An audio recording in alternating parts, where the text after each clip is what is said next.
अस्सलाम वालेकुम स्टूडेंट्स, मैं स्टार्ट कर रही हूँ यहाँ mechanism of action of adrenergic agonist से।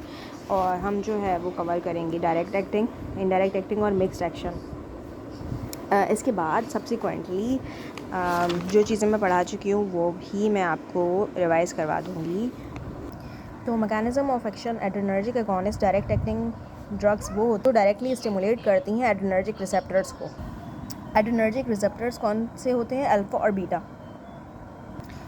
तो क्या करते हैं, ये स्टिमुलेट करते हैं एड्रेनल मेड्यूला को और वहाँ से एपिनेफ्रीन और नॉरएपिनेफ्रीन रिलीज़ करते हैं। हमारे पास डायरेक्ट एक्टिंग एगोनिस्ट के अंदर एपिनेफ्रीन आती है, नॉरएपिनेफ्रीन, आइसोप्रोटेनोल, डोपामीन और फेनाइलेफ्रीन। इसके अंदर जो नेचुरली अकरिंग आपकी ये डायरेक्ट एक्टिंग एगोनिस्ट हैं वो एपिनेफ्रीन, नॉरएपिनेफ्रीन और डोपामीन है, जबकि जो आइसोप्रोटेनोल है, डोब्यूटामीन है, फेनाइलेफ्रीन है, ये सब जो हैं सिंथेटिक अवेलेबल हैं।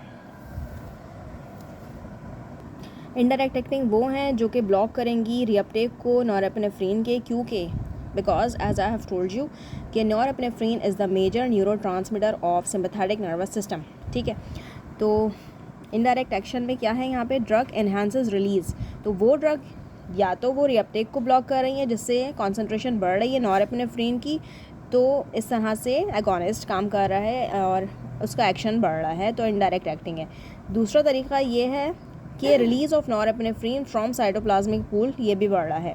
तो एज़ यू ऑल नो कि हमने यहाँ पे पढ़ा था, यहाँ पे अगर हम रिमूवल की बात करें तो सबसे पहले या तो डिफ्यूज़ हो रही है सिनेप्टिक स्पेस में सिस्टमिक सर्कुलेशन के अंदर, ये यहाँ पे देखिएगा, ये सिनेप्टिक स्पेस में डिफ्यूज़ हो रही है और कॉम्प से मेटाबोलाइज हो रही है। कॉम्प से मेटाबोलाइज हो के ये या तो वेसिकल्स के अंदर आ जाती है, वापस आ जाती है वेसिकल्स के अंदर। तो तीन तरीके से रिमूवल हो रही है, या तो ये वापस सिस्टमिक सर्कुलेशन में जा रही है, ठीक है, सिनेप्टिक स्पेस में जा रही है, सिस्टमिक सर्कुलेशन में जा रही है, कॉम्प से मेटाबोलाइज हो रही है, और यहाँ पे जो है रीअपटेक हो रही है इसकी, और यहाँ पे ये रिमूवल जैसे लिखा हुआ है, release norepinephrine rapidly taken into neuron. So ये वापस न्यूरॉन से जाके वेसिकल में चली जाती है। रीअपटेक जो है वो ब्लॉक होती है एसएनआरआई, कोकीन और एम्फेटामिन। एसएनआरआई क्या है?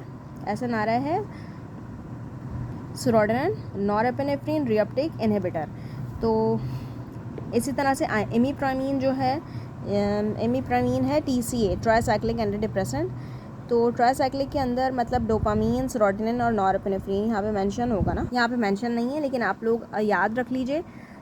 इमिप्रामीन जो है ट्राईसाइक्लिक एंटी डिप्रेसेंट ड्रग है। ट्राईसाइकिल का मतलब है तीन चीज़ें, सेरोटोनिन, नॉरएपिनेफ्रीन और आपकी डोपामीन, उसको ब्लॉक करती हैं।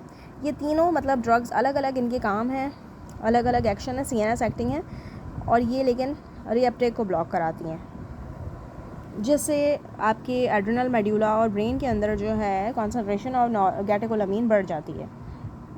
तरीका है इनडायरेक्ट एक्टिंग एगोनिस्ट का, या तो रिलीज़ इंक्रीज़ हो रही है, रीअपटेक ब्लॉक हो रही है। तो रिलीज़ जो है वो नॉरएपिनेफ्रीन रिलीज़ हो रही है वेसिकल्स के अंदर।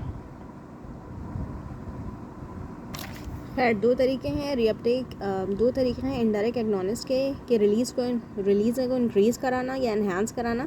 दूसरा है रीअपटेक को यहाँ पे ब्लॉक करा देना, जिसकी वजह से कॉन्सेंट्रेशन ऑफ कैटेकोलामीन इंक्रीज़ हो जाती है, आइदर इनटू साइनेप्स और आइदर इन रीअपटेक, वो भी सीएनएस में ही रीअपटेक अगर ब्लॉक होगी तो सीएनएस में ही एक्शन उनका इंक्रीज़ हो जाएगा और एड्रेनल मेडुला के ऊपर कैटेकोलामीन्स का। यहाँ पे एग्जांपल्स दी हुई हैं, कोकीन है, एम्फेटामीन है, ये रीअपटेक इनहिबिटर हैं। अच्छा, इनडायरेक्ट एक्टिंग आगे आपको फर्दर, जैसे यहाँ पे 6.8 में इन्होंने बताया हुआ है, डायरेक्ट एक्शन में स्टिमुलेशन हो रही है डायरेक्ट रिसेप्टर की, या इनडायरेक्ट एक्शन के अंदर रिलीज़ इंक्रीज़ हो रही है या रीअपटेक ब्लॉक हो रही है। मिक्स्ड एक्शन में ये दोनों काम होंगे, ठीक है, कि ये डायरेक्टली स्टिमुलेट भी करेगी रिसेप्टर को और रिलीज़ भी इंक्रीज़ करेंगी। कुछ ड्रग्स ऐसी होती हैं, उनकी एग्जाम्पल मौजूद हैं यहाँ पे, जैसे कि सूडोएफेड्रीन और एफेड्रीन।